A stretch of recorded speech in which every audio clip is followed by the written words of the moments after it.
was KD and Kyrie who got Steve Nash. Oh, I know that. Yeah, right. So, okay. Oh, I know that. That's what I mean. We do agree because that's what I'm saying. That's personal relationships. But I will say this, and you don't need a bodyguard, Right. on this issue or other issues. But I do want to say, you have been on this issue from day one.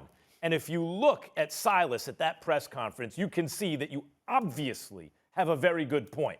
He is devastated. He waited 20 years, and now he's looking at 20 consecutive losses. And think he must be thinking, like, what's going on? I mean, besides trying to just coach the guys, what's happening to my career as a head coach? I've been set up to fail. Okay. Now let me. Now they had injuries though. They had injuries. No question. Right. Let me answer the question as to what hit the Rockets harder, Harden or Daryl Morey leaving. I'm going to say Daryl Morey. Now, obviously, if they had James Harden on the team, even if he's trying to play his way out of town, he ain't losing 20 straight games. He can't help himself. He's too excellent. But what I see from the Rockets, and this is not the new GM, Rafael Stone. I'm not casting any aspersions because let's see what happens over time. Right. Let's see if he has a plan, and let's see what happens over time.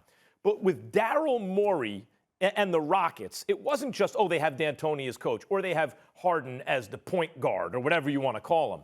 It's that there was a plan. There was a brain, a mind at work at the top of the operation. And so there was always competence. Things were always happening moving in a positive way. When you take Morey out of the equation, it seems rudderless to me. At this moment, again, Stone, the new GM, he got a haul in the trade for James Harden in terms of draft picks at a point where I thought they had very little leverage. So we did a very, very good job there. But in terms of the way the team is functioning right now, they're utterly rudderless. It's one thing to lose James Harden. It's another thing to lose 20 straight games. To me, that seems like a rudderless team. So I'm going to say, and then you see what's going on in Philadelphia, where finally they seem to be getting things right. But I think it's the Daryl Morey effect. Let's also highlight why this is affecting a lot of black coaches. Because what you look at, even though we understand injuries, the exit of James Harden, Russell Westbrook, that kind of thing, let's understand something here. Stephen Silas, in all likelihood, will never get another head coaching job once this is over.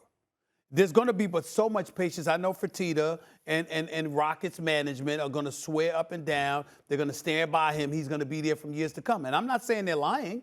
What I'm saying to you is that ultimately you end up losing your job. We got a guy like Alvin Gentry. Like, listen, we're both fond of Stan Van Gundy. And I think Stan Van Gundy's a damn good coach who's going to do a damn good job.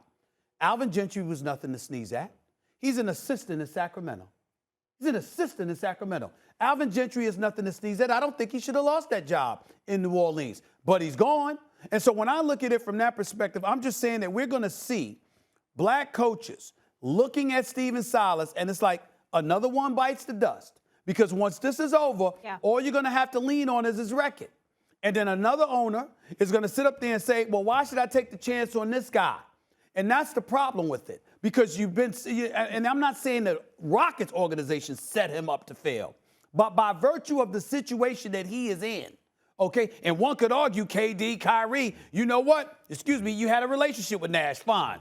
You didn't have a relationship with any brothers that you could have interviewed? It's working out, though. It's working out in Brooklyn. It's working out. And I actually hate talking about it with Brooklyn because I think Nash is a good dude and he's a damn good coach. And I think his future is bright, and it should be bright. I just wish we were able to look at someplace else in the NBA where we saw a black man get that kind of opportunity. African-American coaches don't have to worry about, well, if I don't take this opportunity, maybe I never get another one. But if I do take it, I'm sunk. Yeah. Thanks for watching ESPN on YouTube. For live streaming sports and premium content, subscribe to ESPN+.